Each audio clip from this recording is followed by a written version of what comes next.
En el libro de Primera de Samuel, capítulo 7, había ocurrido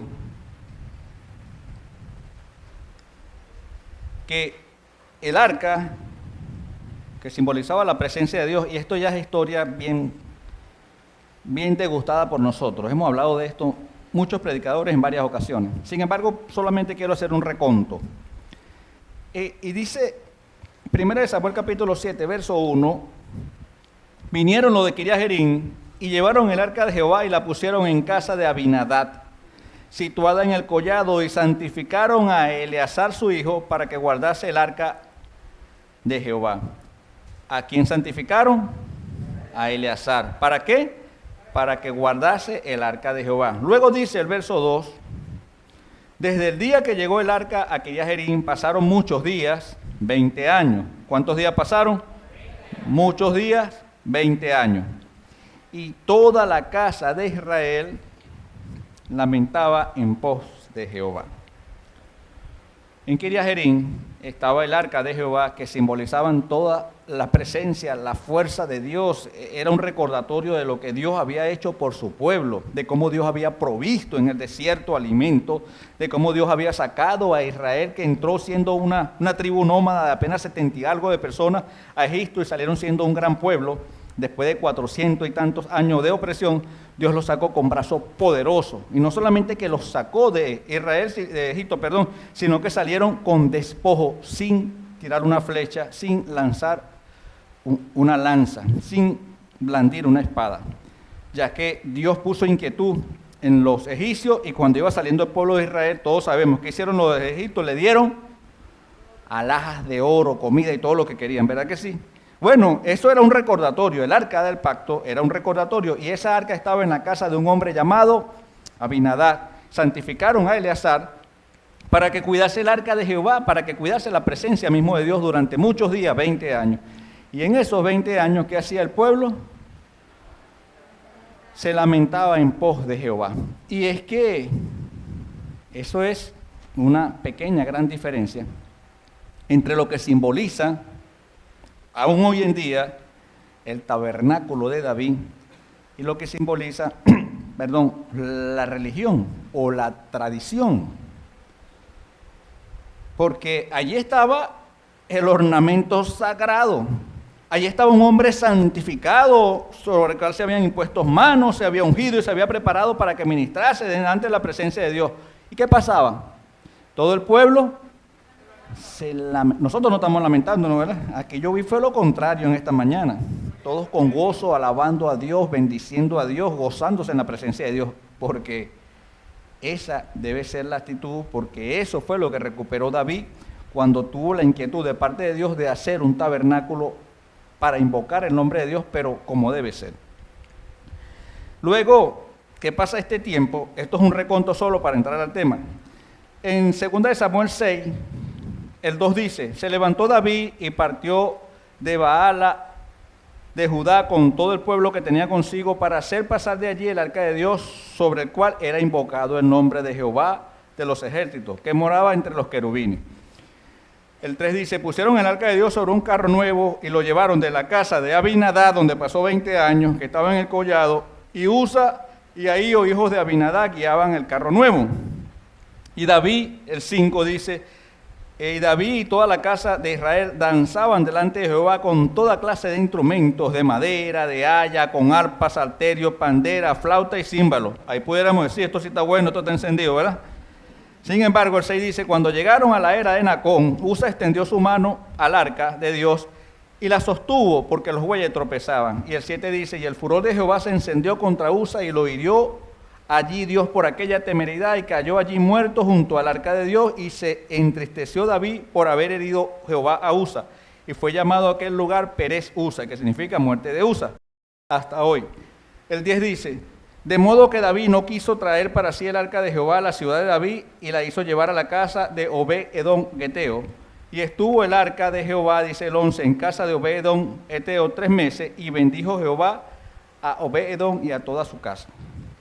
¿Cuánto tiempo tuvo en la casa de Obed-edom? 3 meses. Y Dios bendijo a Obed-edom de gran manera. En Obed-edom hubo una actitud, un espíritu diferente al que hubo en la casa de Abinadab, donde Eleazar fue ungido preparado, apartado para ministrar. Sin embargo, 20 años no hubo manifestación de gloria, solo un pueblo que iba y que hacía, se lamentaba, se quejaba. 20 años, hermano, 20, 21, parecía la cosa, y se quejaba y lamentaba y lloraba y se entristecía, ¿verdad? 20 años, pero no hubo la actitud adecuada. En cambio, cuando vienen, fíjense que venían, hermano, era una manifestación de gozo, de alegría, toda clase de instrumentos. Yo me imagino que ahí todo el que quería agarrar un instrumento lo agarraba y tocaba y danzaba. Y así. ¿Usted no lo cree que era así? Yo creo que era así, que todo el que se alegraba, mire, David dio carta abierta, todo el que quiera venga, y todos con gozoso. Salió el hermano Merente con una pandereta, salió José con un flautín, salió el hermano, todo el mundo tocando, todo el mundo alegrándose ahí. Pero se habían infringido ciertas normativas, porque aunque el culto esté encendido y esté bueno, Dios todo lo hizo decentemente y con orden, y hay un orden para todas las cosas.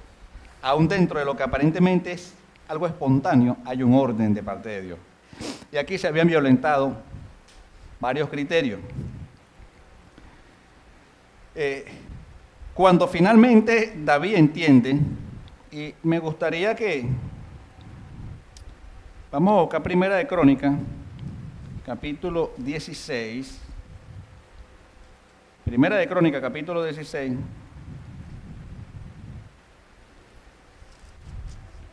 Pero en el 15, vamos a leer algunos versos del 15 rapidito. Dice el 15, capítulo 1 de Primera de Crónicas, así. Hizo David también casa para sí en la ciudad de David y arregló un lugar para el arca de Dios y levantó una tienda, hermano, una tienda.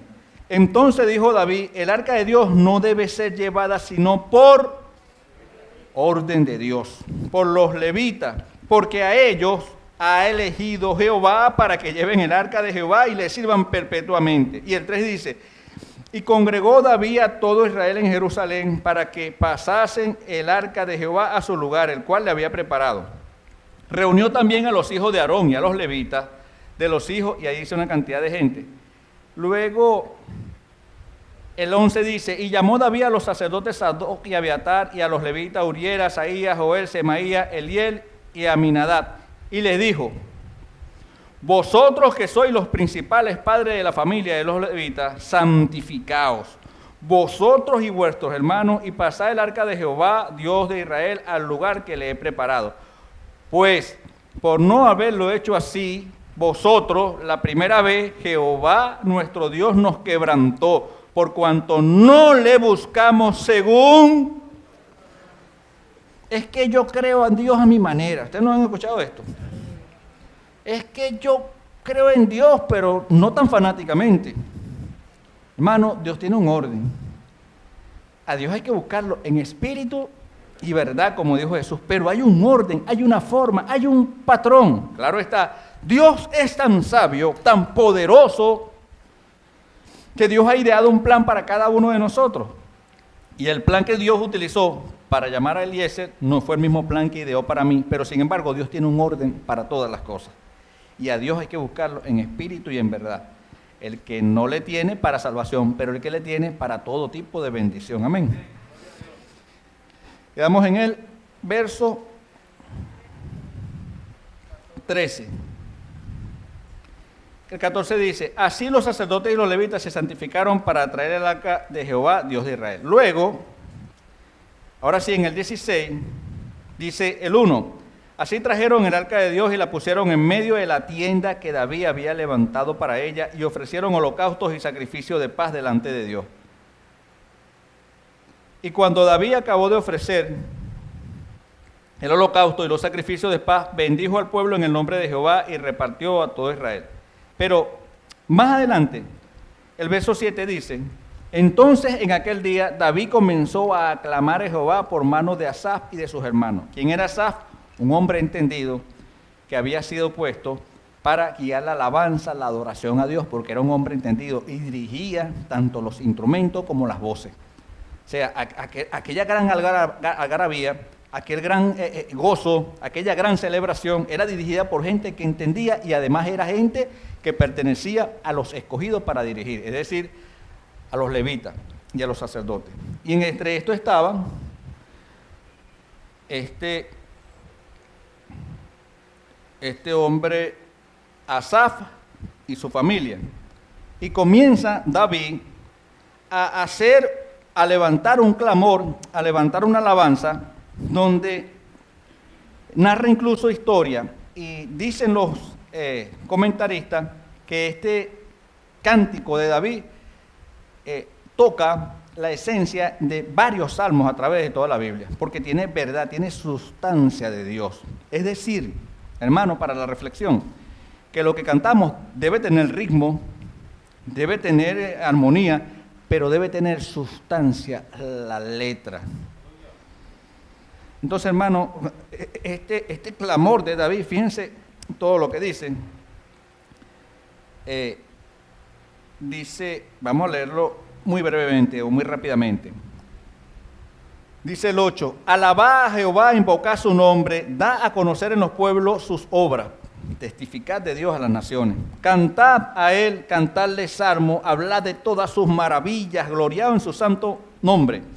Alégrese el corazón de los que buscan a Jehová, buscad a Jehová y su poder, buscad su rostro continuamente. Consejo de vida para nosotros. El 12, haced memoria de la maravilla que ha hecho, de sus prodigios y de los juicios de su boca. El 13, oh vosotros, hijos de Israel, su siervo, hijos de Jacob, sus escogidos. Jehová, Él es nuestro Dios, sus juicios están en toda la tierra. Él hace memoria de su pacto perpetuamente y de la palabra que Él mandó para cuántas generaciones, para 1000 generaciones, del pacto que concertó con Abraham y de su juramento a Isaac, el cual confirmó a Jacob por estatuto y a Israel por pactos sempiternos, diciendo, a ti daré la tierra de Canaán, porción de tu heredad. Cuando ellos eran pocos en número, pocos y forasteros en ella, y andando de nación en nación y de un reino a otro pueblo, no permitió que nadie los oprimiese. Antes, por amor de ellos, castigó a los reyes. Y así sigue, no lo vamos a leer completo. Son verdades para los que les gusta tomar nota. Por ejemplo, del 23 al 33 se puede extrapolar con el Salmo 96, del 34 al 36 con Salmo 106.1 y Salmo 106 del 47 al 48, del 15 al 18 con Génesis 15, 18 al 21, y así, pero vamos a pararlo allí. Lo que es importante es esto: la alabanza a Dios, el clamor a Dios, la oración a Dios debe tener estos elementos. Reconocer la grandeza de Dios, reconocer el poder de Dios, traer a memoria las cosas que Dios ha hecho por los antiguos y por nosotros también, porque yo creo que mínimo Dios ha hecho un milagro por alguno de nosotros. Y llámese milagro de cualquier índole, milagro de sanidad, milagro de provisión, milagro de hacernos cerrar la boca cuando no debemos hablar, porque a veces eso es milagro, hermano. No nos gusta a veces hablar de más, etcétera, etcétera, etcétera. Pero Dios siempre ha caminado a nuestro lado. Hay un cántico de Marcos Vidal que a mí me gusta mucho, que dice que aquí estamos aún de pie y dice que en cualquier momento tu figura emerge, y es que Dios siempre está en control de todo lo que pasa a nuestro alrededor. Y cuando nos allegamos a Él debemos recordar estas cosas, darle gracias a Dios, honrarlo y testificar de su poder ante quien sea. Esto es la esencia de lo que es la adoración y la alabanza. Y de este tema, ¿qué mejor ejemplo de lo que es el tabernáculo de David, la adoración, que lo que hemos experimentado esta mañana? Yo me sorprendía con Gabriel, y luego también nuestra Rebeca. Rebeca también se emocionó y siguió con su segunda parte, que de verdad no provocaba hacer la enseñanza. Sin embargo, es necesario, porque en esta iglesia siempre se predica, ¿verdad? Aunque sea un poquito. Y luego seguimos y cantamos otra alabanza. Dice, quiero compartir con esto, con ustedes. Mientras David reinó, existieron, ustedes saben que existieron los dos sitios de reunión. Existió el templo o el lugar donde se hacía culto a Dios según el orden que Dios le había dado a Moisés, con sacrificios de animalitos, se degollaban, se desangraban, todo un ritual, todo un patrón que Dios había dejado, que era visión de lo que habría de venir en el sacrificio de Jesús. Pero también existía este lugar de reunión estaba en Gabaón, pero también existía en Sión un lugar especial que había Dios revelado a David. En Primera de Crónicas 21-29 dice, y el tabernáculo de Jehová que Moisés había hecho en el desierto y el altar del holocausto estaban entonces en el lugar alto de Gabaón. Entonces en Gabaón había un sitio de reunión oficial que podemos extrapolarlo, pudiéramos hacer una comparación atrevida, podríamos extrapolarlo a la religiosidad o a la religión. Y el año pasado, si no recuerdo mal, el apóstol Rómulo, en una actividad que tuvimos, él decía que a veces nosotros los que tenemos más tiempo en el Evangelio, yo tengo ya 30 y tantos años, a veces que como que nos acostumbramos demasiado al accionar de Dios, que llega un momento donde perdemos de vista su presencia inclusive, corremos el riesgo de ver tan natural las cosas que ya no tomamos en cuenta, ya no nos alegramos, ya nos gozamos cuando vemos la obra de Dios, nos hacemos como inmunes. Mientras que la gente cuando está en el primer amor, por decirlo así, se goza de todo. La cosa más sencilla quiere dar testimonio. ¿Usted no le ha pasado que ha hablado con gente nueva creyente y de todo se emocionan y le saltan los ojitos? ¿O usted no se acuerda cómo era usted también cuando quería testificar y se molestaba cuando no le daban oportunidad para testificar? ¿Lo recuerdan?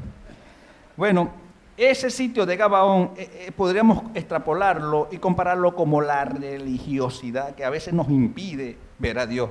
Hermano, usted se habla feo. Hermano, feo no. El arca de Dios estuvo en la casa de...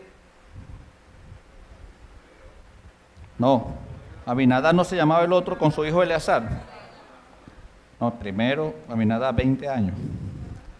Con Eleazar que lo santificaron. ¿Y qué hacía el pueblo, hermano? Lamentarse, llorarse, que todos los días... Mire, yo me imagino a Dios esperando una alabanza, esperando un cántico nuevo, esperando una acción de gracia, y que era lo que Dios recibía de continuo, todos los días, por toda la gente que iba a ese lugar. Queja.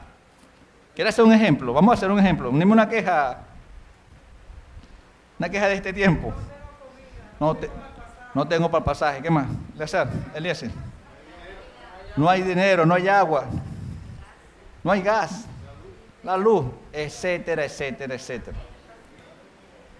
Hermanos, no es que somos extraterrestres y no vamos a orar por esta cosa, sí, pero yo me imagino a Dios ansiando una adoración, una alabanza, un simplemente gracias a Dios, aunque no haya nada. Y no lo consiguió. ¿Durante cuánto tiempo? 20. Pero ahí había religión, ahí había religiosidad. Yo le le aseguro que ahí se acercaban y se arrodillaban, y oraban, y clamaban, y gemían, y lloraban, y todo allí. Pero no había manifestación de Dios, porque le faltaba un ingrediente especial a ese culto, a esa religiosidad. Y hermano, a veces nosotros corremos riesgo, no necesariamente en espacio físico, pero sí en nuestra costumbre, podemos caer en Gabaón, o en la casa de Abinadab, en vez de estar en el tabernáculo de David atrayendo la presencia de Dios. Cuando el arca de Dios estuvo en la casa de Obededón, 3 meses apenas, yo me imagino ese Obededón que no se sentía digno de tener allí el arca, todos los días dándole gracias a Dios. Ese a lo mejor se acostaba y apenas se levantaba, arrancaba a correr para ver el arca y le daba gracias a Dios. Hermano, la gloria de Dios tuvo que descender. Y prosperó Dios a Obededón y a toda su familia y a las maticas y a los burritos y a todo lo que tenía fue prosperado. Fue prosperado tan exorbitantemente que le dijeron a David, dijo, no, yo quiero esa bendición para mí. Dijo David, ¿cuánto la quieren para usted? Y David dijo, vamos a buscarla, pero en los términos de Dios, como Dios manda. Entonces teníamos, en el tiempo de David, esos 2 sitios de adoración, el monte Gabaón y en el monte Sión. De hecho, otra cita, 2 Crónicas 1:3 dice, y fue Salomón y con él toda esta asamblea al lugar alto que había en Gabaón, porque allí estaba el tabernáculo de reunión de Dios que Moisés, siervo de Jehová, había hecho en el desierto. Y en Jerusalén, en el monte Sión, había una tienda con el arca de pacto, que era el tabernáculo de David, figura de la presencia de Dios. 2 Crónicas 5:2 dice de la manera siguiente. Entonces Salomón reunió en Jerusalén a los ancianos de Israel y a todos los príncipes de las tribus, los jefes de familia y los hijos de Israel, para que trajesen el arca del pacto de Jehová de la ciudad de David, que es Sión. Esto era en el preámbulo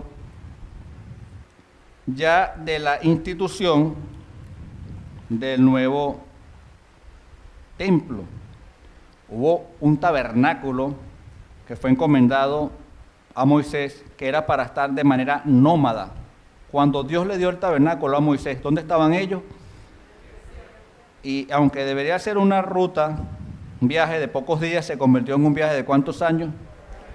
De 40 años. Entonces, ese tabernáculo de reunión que Dios le dio el diseño a Moisés, finalmente terminó en Gabaón.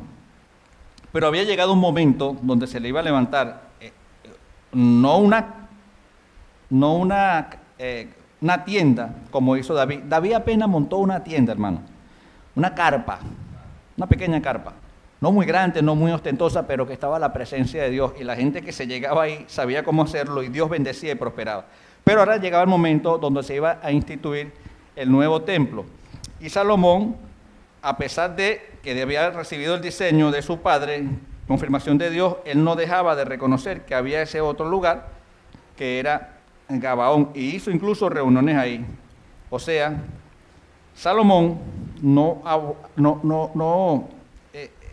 desbarató completamente lo ya existente, sino que inició lo nuevo, dándole honra a cada cosa.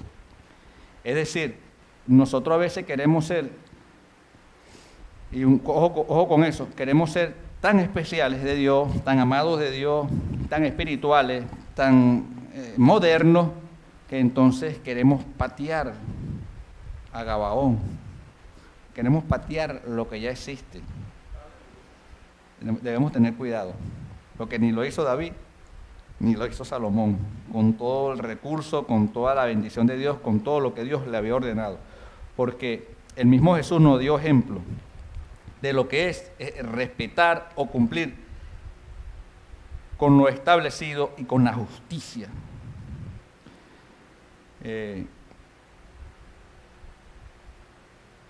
Entonces, podemos concluir que en el monte de la ley, en Gabaón, se comenzó inicialmente el culto a Dios y que el sacrificio principalmente que se hacía era el sacrificio de animales, ofrenda de vida. Se sacrificaban, se derramaba la sangre, porque como lo dice la Biblia, sin derramamiento de sangre no hay remisión de pecado. Pero en Sión hay un nuevo orden en el sacrificio. ¿Y cuál era el sacrificio nuevo que ahora había en el tabernáculo de David? Sacrifica a Dios alabanzas. Parece contradictorio, pero es que alabanza es chévere, alabanza es sentirse bien, alabanza es levantar. Sí, hermano, sí. Pero para llegar aquí, hubo gente que tuvo 20 años viendo la presencia de Dios y no pasó nada porque fue 20 años de quejas. No logró sacrificar alabanza. Y es que la alabanza es un sacrificio, hermano, cuando todo está en contra y uno se levanta sobre las circunstancias y dice aleluya. Dice gloria a Dios y exalta a Dios por su grandeza a pesar de las circunstancias adversas. Esto es un sacrificio también. Y en el tabernáculo de David se sacrificaba a Dios alabanza y Dios no podía menos, hermano, que hacer manifestar su gloria. Es necesario, como se llama ese precioso programa de ley, restaurar el tabernáculo caído de David en nosotros mismos. Yo sé que nosotros estamos bien orientados, pero siempre es bueno una alerta, siempre es bueno una palabra de confirmación. Aquí, para muestra lo que pasó esta mañana, yo me gozaba, hermano, y créanme que venía preocupado, porque habían canciones que había tiempo que no se practicaban, y a Gabriel ocurrentemente se le ocurrió así, vamos con este y que Dios nos ayude, ¿eh, Gabriel? Sin embargo, hermano, fue indubitable que hubo una actitud adecuada de toda la congregación, de lo que estábamos también formando parte acá, del grupo de adoración, y hemos hecho un sacrificio a Dios de alabanza. Porque yo le aseguro que todos nosotros, cada quien tiene su listín de cosas no conformes, ¿verdad? Pero no vinieron a quejarse delante de Dios, sino a sacrificar alabanza. Y eso es lo correcto, eso es lo apropiado para gente que entiende los tiempos. Vamos a ir resumiendo esto porque aquí hay mucha gente entendida. Hay algunos versos que voy a leer rápidamente, que resaltan o confirman la idea de la importancia del nuevo orden del culto en el monte de Sión, a pesar de que inicialmente comenzó en Gabaón. Dice, por ejemplo, Hebreos 12:22, sino que os habéis acercado al monte de Sión, a la ciudad del Dios vivo, Jerusalén, la celestial, a la compañía de muchos millares de ángeles. Joel 2:32 dice, y todo aquel que invocar el nombre de Jehová será salvo, porque en el monte de Sión y en Jerusalén habrá salvación, como ha dicho Jehová, y entre el remanente el cual habrá llamado. Segunda de Reyes 19:31 dice, porque saldrá de Jerusalén remanente y del monte de Sión los que se salven, el celo de Jehová de los ejércitos hará esto. Juan 4:23 dice, mas la hora viene y ahora es cuando los verdaderos adoradores adorarán al Padre en espíritu y en verdad, porque también a tales adoradores busca el Padre que le adoren. Y esto es importante. Ciertamente en el monte de Sión se comenzó esta revolución de la adoración, del culto a Dios, donde no solamente se sacrificaban los animales, sino que se sacrificaba el ser mismo. Se negaba el hombre, se negaba la mujer que buscaba penitentemente a Dios de sus angustias, de sus necesidades, de su requerimiento para venir a brindarse, a rendirse vivo ante Dios, a alabarle, a glorificarle, a darle el honor que Dios se merecía. Y esto no solamente se restringe o se circunscribe al monte de Sión, sino que nosotros mismos debemos adorar a Dios donde estemos, porque estos adoradores que adoren en espíritu y en verdad está buscando Dios que le adoren, sea en el monte Carmelo, en Gabaón, en Sión, donde sea que sea. Nosotros mismos debemos atraer la presencia de Dios, estemos donde estemos. Y cuando digo estemos donde estemos, significa que acá en el culto también, pero no se confundan, no solo en el culto, porque si su adoración se limita a esta hora, aquí los domingos, estamos mal. Estamos mal. En nuestros propios hogares, en espíritu y en verdad, debemos adorar a Dios. Debemos buscar nuestro sitio secreto, como dice la palabra, y adorarle y rendirnos. Y si hay alguna queja, bueno, también exponérsela, pero en eso, en lo secreto, para que Dios recompense en público. Es necesario este momento de comunión, es necesario este momento de sentir, de compartir con los que tenemos la misma fe en común. Sí, hermano, es necesario, pero también es necesario que en 3 semanas, que en nuestra casa, que en nuestros hogares, que en nuestro lugar de trabajo, que en nuestro lugar de estudio, que donde sea que nos desempeñemos, también busquemos ese espacio para adorar al Padre en espíritu y en verdad.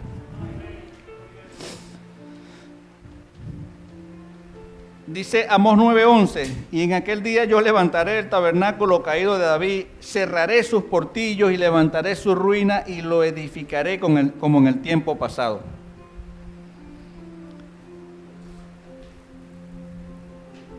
Mateo 5:17 dice, no penséis que he venido a abrogar la ley o a los profetas, no he venido para abrogar, sino para cumplir. Jesús, así como David fue un tipo de Jesús, David representaba cómo se iba a comportar Jesús, igual que Salomón en su momento.